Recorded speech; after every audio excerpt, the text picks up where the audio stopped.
Balik tayo sa mga balita, nagsagawa ng lingap sa mamamayan ng Iglesia ni Cristo para sa mga katutubong kabihog. Ito ay sa Camarines Norte. Katuwang naman sa aktibidad ang SCAN International na nagturo sa mga katutubo kung paano gamitin ang two-way radio. Si Juliet Carangyan sa detalye. Nilakbay ng pamunuan ng SCAN International ang Camarines Norte hanggang sa marating nila ang isang pamayanan ng mga katutubong kabihog, ang lokal ng Dakal. Pagdating doon, nag-set up sila ng komunikasyon para magamit ang two-way radio na ipinamahagi sa mga katutubo. Itinuro ang paggamit sa mga naturang gadgets. Ayon sa tagapangasiwa ng Camarines Norte District na si kapatid na Roel Castillo, mahirap ang komunikasyon sa lugar. Kaya matapos na pagtibayin ng tagapamahalang pangkalahatan ng Iglesia ni Cristo na si kapatid na Eduardo V. Manalo, ang ganitong aktibidad ng SCAN International ay namahagi na ng makagamitan ng SCAN sa mga katutubong miyembro ng INC para ganap na masubaybayan sila.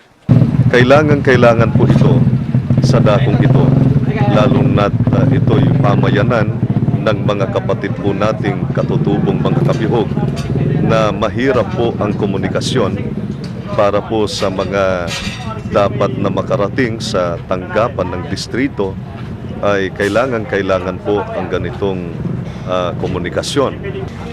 Nagpapasalamat kami ng napakarami sa ating pinakamamahal na tagapamahalang pangkalahatan. Hindi lamang po kaming mga ministro at mga manggagawa, kundi sa lahat ng mga kapatid nating mga katutubong kabihog dahil kitang-kita nila ang patuloy na pagmamahal sa kanila, ang labis na pagmamalasakit sa kanila ng kapatid na Eduardo V. Manalo.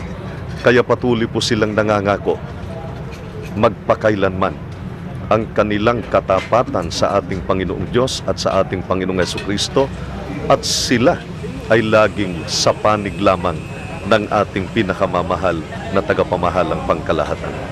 At ang kapisan ng SCAN sa pagpapahintulot po ng ating tagapamahalang pangkalahatan ay nagdala ng mga two-way radio na ito po ay itatayo dito sa pamayanan, na ang layunin po ng pamamahala ay magamit ito sa komunikasyon sapagkat ito pong lugar na ito ay napakahina po ng signal ng cellphone po dito. Talagang hahanap ka pa ng mataas na lugar o baka umakyat ka pa sa puno para lang makakuha ng maayos-ayos na signal. Kaya pagdating po ng mga kalamidad o anumang emergency ay magiging mahirap na malaman kaagad-agad ang kanilang kalagayan. Kaya sa pamamagitan po nitong mga communication setup na itinatayo po ngayon dito sa ating pamayanan, ay makatutulong po ito sa komunikasyon.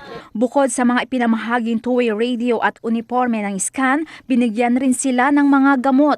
Nagsagawa rin ng seminar para sa kanilang kalusugan. Isinabay na rin ang pagtuturo tungkol sa tamang pamamahala ng kanilang pera mula sa lingap pangkabuhayan na ibinigay rin sa kanila ng pamamahala ng INC.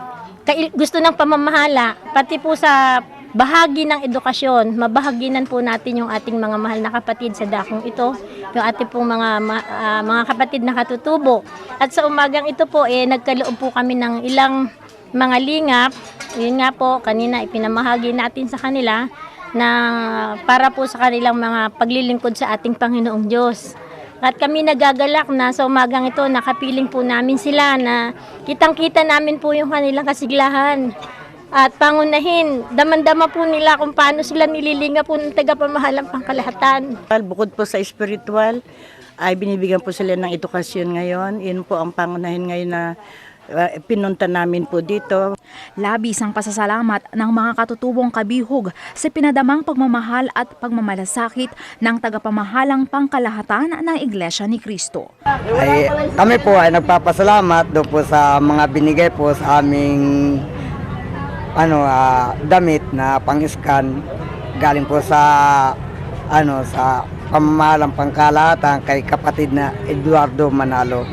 Para sa Eagle News, kasama si Romel Miranda, ako si Juliet Carangyan, I am one with 25.